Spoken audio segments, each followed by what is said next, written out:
Hello, you're welcome back to Quiver Analytics, and in this video we will explore theoretical parts of uh, statistical inferential statistical analysis. So just the theoretical aspects. There will be no um, there will be no calculations today in this lesson. All right. So what is inferential statistics? Inferential statistics involves making predictions or inference about the population based on a sample data. All right. So we want to make a conclusion about a population, for example, population of a country, based on a smaller sample. All right. So by default you feel that will be biased, but the work here in this type of analysis, the statistical analysis, is to make sure it is unbiased. The estimates produced should be unbiased, should be the best, should be um, yeah, should be unbiased and should be the best. So how can we select the participants? That's the sample. The sample. What can we do on how do we collect data, and what do we do on the data to be able to infer whatever conclusion we've gotten from the sample to now generalize it on the population. Now, so we'll be looking at throughout this study. Throughout this class, we'll be looking at business example and medical example. So now, a national coffee chain wants to understand the average customer satisfaction score across all 500 stores rather. So instead of doing a survey across the 500 stores and then across all the customers, for example, let's say they have over 1 million customers. So instead of waiting to get data from over 1 million customers, some customers will get offended for trying to survey them, they don't care, while some will attend to you. So the company says, okay, if we get 1,000, so the population, that's the general total number of customers is called the population. Well, the this random here is important. They are randomly selecting 1,000 customers. So there are procedures of doing that. So across 50 stores. So for example, if 500 stores are spread across the country, we can select 50 stores.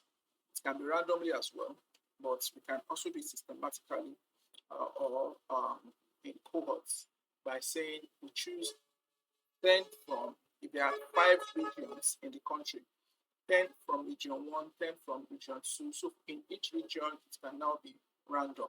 All right. So that's all these things, all these procedures are done to ensure that there are no biases. We don't say, oh, because this person is a favorite customer, we are selecting this person. This store has the highest sales, so we are selecting this store. No, we want it to be random. All right. So if the average satisfaction score is 4.3 out of 5, then we can make this inference, this conclusion across the whole national stores and customers, saying that in so country, in this particular country, the customer satisfaction is 4.3 out of 5. All right, so this is how to use the inferential statistics. And then we have the medical example as well. Researchers are testing whether a new cholesterol drug is more effective than the current one. So instead of, it's a new drug. Mostly, I know they use probably rats or whatever they use, and sometimes they might do human experimentation, especially when it does not have high repercussions like death or sickness or damages. All right, so they recruit 200 participants randomly. You can see they randomly keep coming to and divide them into two groups: new drug versus current drug. Right. So we want to see which one is effective. So they take the both of them, the two groups. One group takes new drug, the other group takes current drug. Then their outcomes are compared. So whatever difference, the size of the difference tells us how effective the new one or how ineffective the new one is. All right. So now the key objective of this lesson is to understand population parameter, e.g. mean and proportion, test hypothesis about population, generalize findings, to understand them theoretically. Now the key concepts in inferential tests, we usually have the population. That's the entire group of individuals or items understood. While we have the sample subset of the population used for analysis, we have the parameter, that's a numerical summary of the population. We have the statistic. So parameter, we have this is sample mean and standard deviation, mu and sigma. They are the representations we use in statistics. Then we have the X bar and then the population, and the standard deviation as well. The numerical summary of the sample. All right, so this is for population. The symbol is for population, while the text is for sample. Then we have the sample distribution. That's the probability distribution of a given statistics based on random sampling. Then we have the hypothesis testing, structure and logic. So we have purpose for hypothesis testing to determine whether there is enough statistical evidence in a sample to infer that a certain condition holds for the population. All right, so we want to check that, okay, probably there's an argument, there's something to clear up, and we would want to be sure that this argument, to be sure to scientifically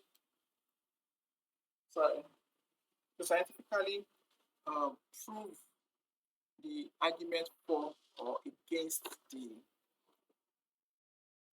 arguments. All right. So now, what is hypothesis? A hypothesis is testable statement or assumption about a population parameter. In inferential statistics, it is used to make predictions that can be evaluated with sample data. So for example, when the company we talked about the other time, the business case we discussed earlier, if they are willing, if they want to test, so they may have an idea. A manager says, oh, with the sales, our sales keep going up, so our customers are satisfied. I'll give them a 5.0 over 5.0. Another says, no, it's because there are no other, I don't think they are well satisfied with the feedbacks I get. I think I'll give us 4.1 over 5. Those are testable statements. They are assumptions that can be tested statistically. All right, so we call them hypotheses. Now, there are two types of hypotheses. We have not even types. Every hypothesis has two components. We have the null hypothesis and the alternate hypothesis. The null hypothesis is written as H null under script 0, and then the alternate is H1 or H n. All right, HA rather, subset. So the null hypothesis, this is the default argument or status quo. It assumes no effect, no difference, or no relationship. While the alternate is the opposite. The claim you are testing for, it assumes there is an effect, there's a difference, or a relationship. So in any study, some would state both null and alternate hypothesis, while others will state only null hypothesis, others will state only the alternate hypothesis. So it really doesn't matter. All right, so it's just a statement that we want to test, and generally most people state the null hypothesis alone. Now, the decision making after testing, how do we make the decision? The decision making has two components. We have the significance level, commonly set at 0.05. So the significance level is that the when the significance level is 0.05, we are looking for, okay, yeah, commonly set at 0. Just, yeah. Then the p-value, probability of observing data as extreme as the sample data if h null is true. We'll understand that very soon.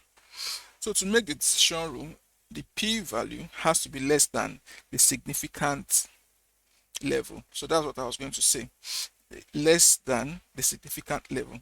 So because by default, except stated otherwise, in every statistical test, the significant level should be 0.05. So what most times what I am so if p-value, that's the p-value, that's the probability of observing data, if the p-value is less than the significant level, then we'll reject null hypothesis, whatever the null hypothesis we have stated here. So if this p-value is less than this, saying that whatever estimate we have gotten, we are confident that it will repeat itself over and over again, that is when the p-value is less than 0.05. So we reject the null hypothesis. Otherwise, if p-value is greater than the significant level or equal to, then we fail to reject the null hypothesis. No, if it is greater than, rather, if it is less than equal to, we reject the null hypothesis. Then if it is greater than, then we fail to reject the null hypothesis. So let's do a quick example. If after carrying out the tests, we got a p-value that is less than or equal to 0.05, then we say we reject null hypothesis. We say the default of if the null hypothesis is no effects, so we say that we reject the no effects. That means there is effects. So we can conclude that there is effects. All right. But if it is greater than the 0.05, if the p-value is greater than 0.05, then we say that we can also say there is effects. All right. So now, common errors in testing. What I just explained is can be confusing, so it takes time to assimilate. So as a result, a lot of data analysts and researchers make this error, type 1 error, incorrectly rejecting a true null hypothesis, and we call that false positive. Type 2 error, failing to reject a false null hypothesis, we call that false negative. While power of a test is 1 minus beta, that's probability of correctly rejecting a false hypothesis. All right. And examples of hypothesis testing, that's the business case. A retail company wants to know if its new marketing strategy has changed the average weekly sales. There's average weekly sales of 10,000 minus that's a null hypothesis. While we have the alternate hypothesis, it is not 10,000. All right, that is the two hypotheses. While the medical case, a clinical researcher wants to test if a new drug lowers cholesterol more than the existing drug. So the null hypothesis would be that there is no difference.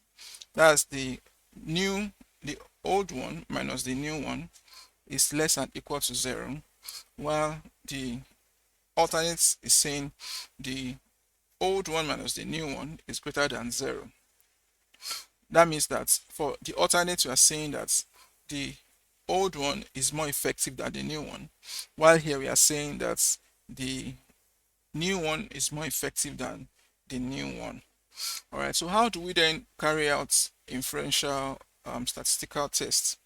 So this process applies to any quantitative study using inferential methods. So the first thing when you want to go about your tests is to clean and describe the data.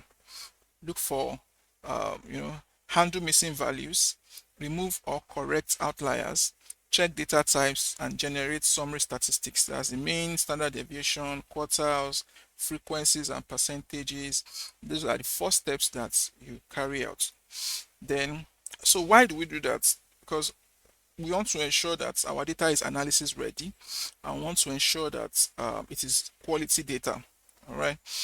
So because poor quality data can lead to invalid conclusion, and we don't want that. Like I said, we want an estimate or an inference that is unbiased. Step two, visualize the data. So some visualize, like in our previous visualization class, we've talked about histogram, box plots, QQ plots, scatter plots, bar charts, group bar charts, components, different ones, line charts, and so on. Now, why do we do this? To check the relationship, to check the skewness, to check the distribution of data.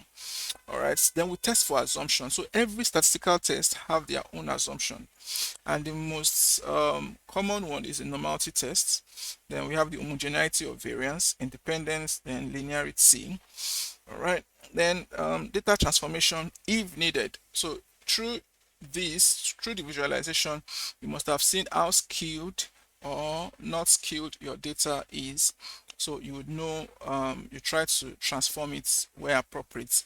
And sometimes when you have different measurements, for example, one measurement is done in grams, another one is done in kilograms. Sometimes it is good to put everything, try to standardize everything so that everything can be on the same plane uh, for proper analysis. All right, so now select and perform appropriate analysis. All right, so one sample t-test, when to use it, when you compare sample mean to known value. These are the things we'll be treating for the rest of this duration of this program. So we'll be looking at one sample t-test, independent t-test, paired t-test, ANOVA, chi-square, correlation, and linear regression using business case studies and some medical case studies too. So once you've identified your tests, and you can now come to evaluate your results. So you carry out the analysis and evaluate your result. The first thing you look at is the p-value. So that's where you make decision if you are going by the null hypothesis or you are rejecting it. Then the confidence interval, the effect size, the power of the analysis. Then we have the post-analysis check. You just don't leave the analysis that way. You reassess your assumptions, validate the model fit if regression, then run robustness check, sensitivity analysis, and all of that. So in summary, how to go about your inferential test: start with a clear research question and hypothesis. For every as a data scientist, you would be given, for every data, you'll be given a backstory, and you'll be given a task to do, objectives. So you have to start with a clear research question. So sometimes it involves having a meeting with stakeholders, your superiors, and those who are going to use the research or the analysis. So you have a clear research question and hypothesis. Choose a test that is appropriate for your data and design. Always check assumptions before testing. Use visualizations to guide your testing. Not just visualization, from the description and the visuals, you should be having an idea of what the relationships in your analysis would look like. Then report both statistical and practical significance. All right. Then so learning in practice, final thoughts. We have business context. In business, it helps decide if changes in strategy, pricing, or services are truly impactful. In medicals, it is usually used to determine the efficacy and safety of treatment based on patient samples. All right, so this is a very important concept. We needed to touch this before we move to the practicals. And in the next class, we'll be exploring the t-test, the three types of t-tests. The one sample, the independent sample, and the other one, the third one. All right, so according to Carl Pearson, statistics is the grammar of science. Not just science now. Of course, there's business science. It's the grammar of everything. whether arts or anything, it is pure statistics. All right, so thank you and see you in the next class.